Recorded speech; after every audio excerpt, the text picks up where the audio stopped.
Hi, my name's Joe O'Halloran, Editor-in-Chief of Rapid TV News, and I'm here at Streaming Forum 2013 with Boris Felts from Envivio. Boris, welcome to the show. Thanks. The cable TV market. Tell us, what's happening with regards to multiscreen right now? I think we're seeing a broader and broader adoption of the multiscreen in this market, starting with the American market and being right now widespread in Europe as well, and most likely it will go over in Southeast Asia. There's a few reasons for that.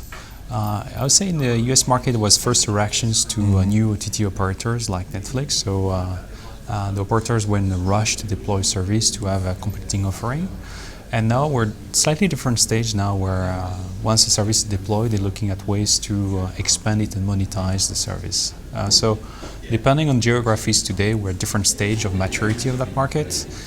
The US market has been deploying that for a couple of years now. Europe is coming to it. And you'll see some emerging countries as well interested in deploying that. They're interesting trends and dynamic, Boris. But how do the different platforms perform? How different is cable to satellite or to telco?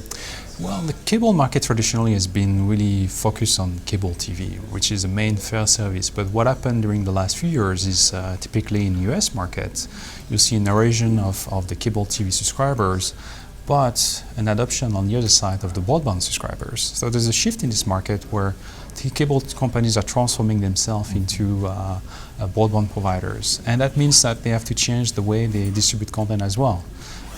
Instead of bundling the content and bundling services, they look at decoupling the packages. So that's one area. They see and they realize the benefit of distributing content over broadband. So that's why multiscreen is well into this strategy as well. And so I think there's a shift right now happening slowly but happening surely between getting revenue from the cable TV, which is just sustained today, to getting more revenue from the broadband and broadband services. So that's what's happening. They're very interesting trends and dynamics. But what did this mean for Envivio? And in particular, supporting services such as over-the-top and video on demand? Yeah, so I think, as I said just before, so we had different phases in maturity in this market. I think the first rollout that we've done really with large cable operators were really about deploying services, live services, so you can have similar offering that you have on your main TV, on the tablets, on the phone, and so on. So that was the first phase. So figuring out exactly the right format, architecture, distribution channels, and all that was a technical challenge, but I would say this one has been solved. Now we're moving to the next step, which is how you can increase services by providing NPVR, VOD, advanced VOD services, or monetization, either by doing pay TV, so you pay a la carte, or you have ad-based subscription models. So that means that your channels will be financed by the revenues from the advertising and publicity. And I think there's two trends in this market. In US, it's really going heavily towards advertising, targeted advertising. And in Europe, you'll see more added value services and making sure that the experience between your main TV set and the multiscreen is about the same.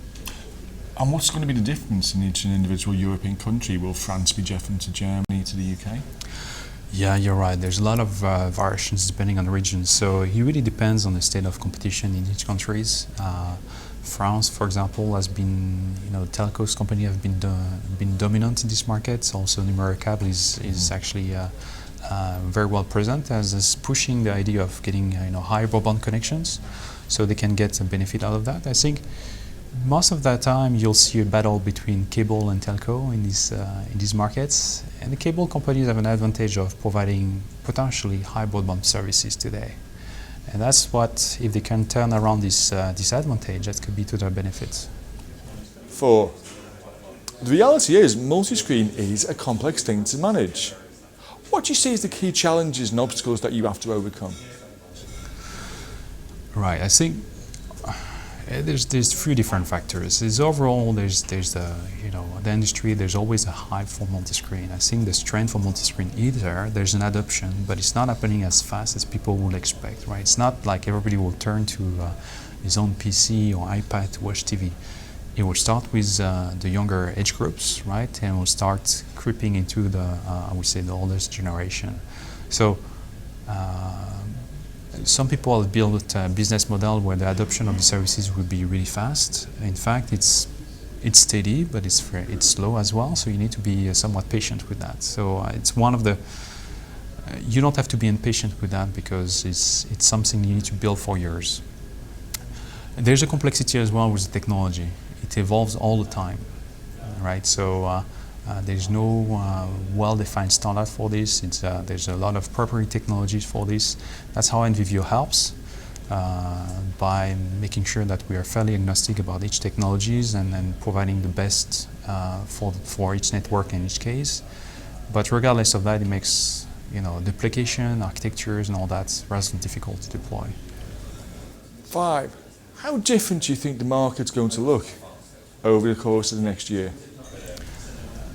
I think I just mentioned before, there's challenges and benefits in the cable market. I think the huge key asset for the cable market is ability to compete with high broadband speed, right? And if they can market that and put services along that prove that they actually have better services idolizing broadband, they'll be in better competitive positions against telco. So that's the number one asset. According to that, after that, if they manage to deploy services like multiscreen, network PVR, cloud services in some ways that can go along with this fast broadband connection, they'll have an extremely good position in this market. Look in general, what do you see the effect of HEVC products and services over the next 12 months? Well, HEVC is a very interesting technology that came to fruition this year. It's about getting a lot more compression, so a lot less bandwidth for the same quality. So it's really key in this market. But I would say the main impact it will have probably around the wireless services over 3G and 4G networks, where here I would say every bit counts, right? Mm-hmm. So I don't foresee it being a main driver in the cable market because they have the capacity to have broadband connection and so they can distribute content fairly easily.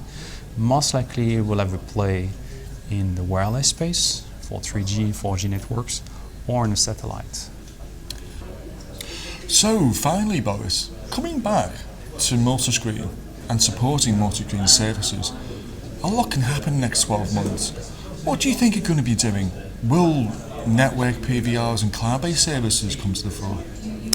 Yes, I think you're right, definitely. Cloud-based DVR is one of the big topics today because it will give the ability to people to watch their content anytime they want from any location. So the fact that you are in the cloud makes it a lot easier.